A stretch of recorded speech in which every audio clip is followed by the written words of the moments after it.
राहुल एक साहसी और जिज्ञासु युवक पहाड़ों और जंगलों की यात्रा का शौकीन था। उसकी दुनिया एडवेंचर और रहस्य की खोज के इर्द गिर्द घूमती थी। एक दिन उसने अपने गांव के बुजुर्गों से एक डरावनी गुफा की कहानी सुनी। यह गुफा घने जंगलों के बीच स्थित थी और लोगों का मानना था कि वहां कोई नहीं जाता।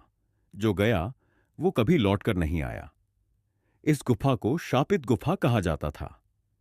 राहुल के लिए यह कहानी किसी चुनौती से कम नहीं थी।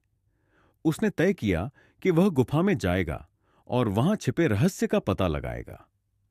उसने अपने दोस्तों से इस योजना के बारे में बात की, लेकिन सभी ने डरकर मना कर दिया। राहुल ने अकेले ही गुफा का सफर तय करने का निश्चय किया। सुबह की पहली किरण के साथ राहुल अपने बैग में टॉर्च, पानी और कुछ खाने का सामान लेकर जंगल की ओर निकल पड़ा। जंगल घना और सुनसान था। पक्षियों की चहचहाहट और पत्तों की सरसराहट के अलावा वहां गहरा सन्नाटा था। करीब 3 घंटे की यात्रा के बाद वह गुफा के पास पहुंचा। गुफा का मुहाना अंधेरे और रहस्यमयता से भरा था। वहां की ठंडी और भारी हवा ने राहुल को अंदर जाने से पहले ही विचलित कर दिया। गुफा के अंदर घुसते ही राहुल को अजीब सी गंध महसूस हुई। दीवारों पर अजीब अजीब आकृतियां बनी हुई थीं। गुफा में घुप अंधेरा था और राहुल की टॉर्च की रोशनी भी उसे पूरी तरह उजागर नहीं कर पा रही थी। कुछ कदम अंदर बढ़ने के बाद उसे लगा कि कोई उसे देख रहा है। उसने चारों ओर देखा, लेकिन कुछ नजर नहीं आया। जैसे जैसे वह आगे बढ़ा, उसे गुफा के अंदर एक अजीब सी फुसफुसाहट सुनाई देने लगी। ऐसा लग रहा था जैसे कोई उसका नाम पुकार रहा हो। राहुल ने इसे अपना भ्रम समझकर नजरअंदाज किया और आगे बढ़ता रहा। थोड़ी दूर चलने के बाद उसे एक पत्थर पर खून के धब्बे दिखाई दिए।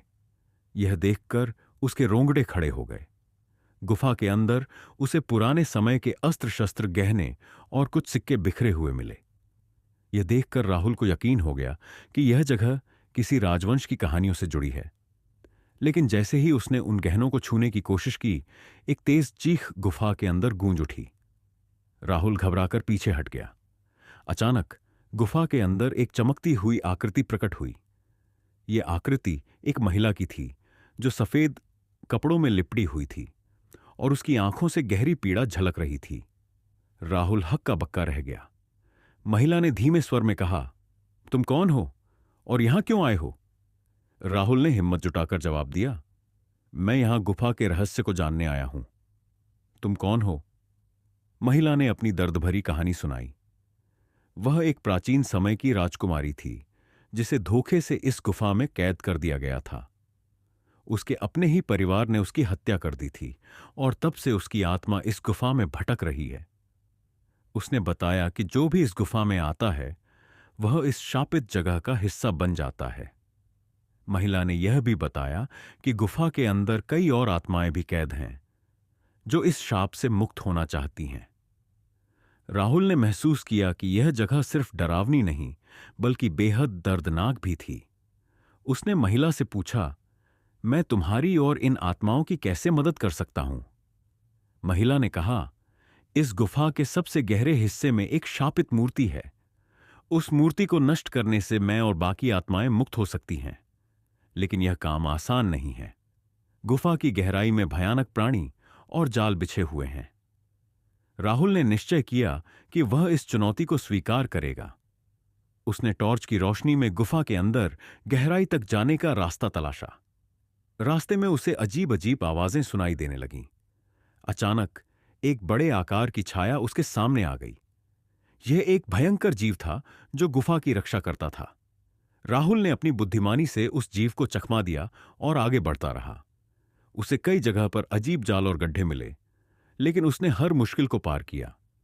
रास्ते में उसे गुफा की दीवारों पर लिखी कुछ प्राचीन लिपियां मिलीं, जिनसे उसे यह पता चला कि इस गुफा का इतिहास कितना पुराना और खतरनाक था। अंततः राहुल गुफा के सबसे गहरे हिस्से में पहुंचा। वहां एक पत्थर की मूर्ति थी, जो अजीब सी ऊर्जा से चमक रही थी। मूर्ति के चारों ओर एक रहस्यमय शक्ति का घेरा था। राहुल ने अपनी हिम्मत जुटाई और एक बड़ा पत्थर उठाकर पूरी ताकत से मूर्ति पर वार किया। मूर्ति टूटते ही गुफा में जोरदार धमाका हुआ। गुफा के अंदर की सारी ऊर्जा जैसे गायब हो गई। महिला की आत्मा प्रकट हुई और उसने राहुल का धन्यवाद किया। उसने कहा, तुमने मुझे मुक्त कर दिया, अब मैं शांति से जा सकती हूं। मूर्ति के नष्ट होने के साथ ही गुफा का माहौल पूरी तरह बदल गया। जहां पहले अंधेरा और डरावनी हवा थी, अब शांति और उजाला था। अन्य आत्माएं भी प्रकट हुईं और उन्होंने राहुल को आशीर्वाद दिया। उन्होंने कहा, तुमने हमारे लिए जो किया उसे हम कभी नहीं भूलेंगे। राहुल गुफा से बाहर निकला और अपने गांव लौट आया। गांव के लोगों ने जब उसकी कहानी सुनी तो वे दंग रह गए। गुफा के रहस्य और महिला की आत्मा की मुक्ति की कहानी पूरे इलाके में फैल गई। लेकिन कहानी यहीं खत्म नहीं होती। कुछ दिनों बाद राहुल को महसूस होने लगा कि उसके जीवन में कुछ अजीब हो रहा है। उसे सपनों में वही महिला बार बार दिखाई देने लगी। उसने उससे कहा, तुमने मुझे मुक्त किया, लेकिन इस गुफा में और भी आत्माएं हैं जिन्हें मदद की जरूरत है। राहुल ने ठान लिया कि वह उन आत्माओं की मदद करेगा जो न्याय की प्रतीक्षा कर रही हैं। उसने अपने जीवन को इन आत्माओं की मुक्ति के लिए समर्पित कर दिया। यह गुफा अब उसके लिए केवल एक यात्रा का हिस्सा नहीं, बल्कि उसके जीवन का उद्देश्य बन गई थी। राहुल की कहानी ने यह साबित कर दिया कि इंसान का साहस और करुणा किसी भी अभिशाप को समाप्त कर सकती है। लेकिन क्या यह उसकी आखिरी यात्रा थी या रहस्य और रोमांच की एक नई शुरुआत? यह तो समय ही बताएगा।